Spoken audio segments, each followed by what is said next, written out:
There's no feeling more intense than starting over. If you deleted your homework the day before it was due, as I have, or if you left your wallet at home and you have to go back after spending an hour in the commute. If you won some money at the casino and then put all your winnings on red but it came up black. If you got your best shirt dry cleaned before a wedding and then immediately dropped food on it.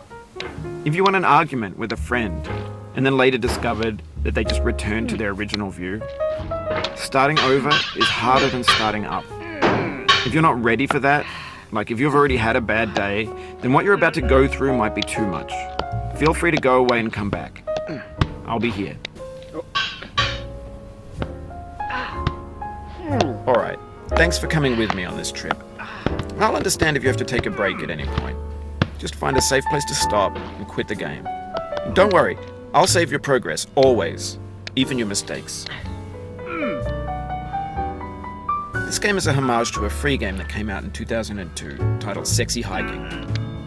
The author of that game was Jazzuo, a mysterious Czech designer who was known at the time as the father of B games. And B games are rough assemblages of found objects. Designers slap them together very quickly and freely, and they're often too rough and unfriendly to gain much of a following. They're built more for the joy of building them than as polished products. In a certain way, Sexy Hiking is the perfect embodiment of a B game.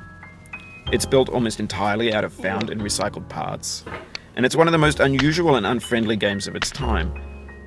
In it, your task is simply to drag yourself up a mountain with a hammer. And that act of climbing, in the digital world or in real life, has certain essential properties that give the game its flavor. No amount of forward progress is guaranteed. Some cliffs are too sheer or too slippery. And the player is constantly, unremittingly in danger of falling and losing everything. Anyway, when you start Sexy Hiking, you're standing next to this dead tree that blocks the way to the entire rest of the game. It might take you an hour to get over that tree, and a lot of people never got past it. You prod and poke at it, exploring the limits of your reach and your strength, trying to find a way up and over. And there's a sense of truth in that lack of compromise. Most obstacles in video game worlds are fake. You can be completely confident in your ability to get through them once you have the correct method or the correct equipment or just by spending enough time. In that sense, every pixelated obstacle in Sexy Hiking is real. The obstacles in Sexy Hiking are unyielding, and that makes the game uniquely frustrating. But I'm not sure Jazzuo intended to make a frustrating game.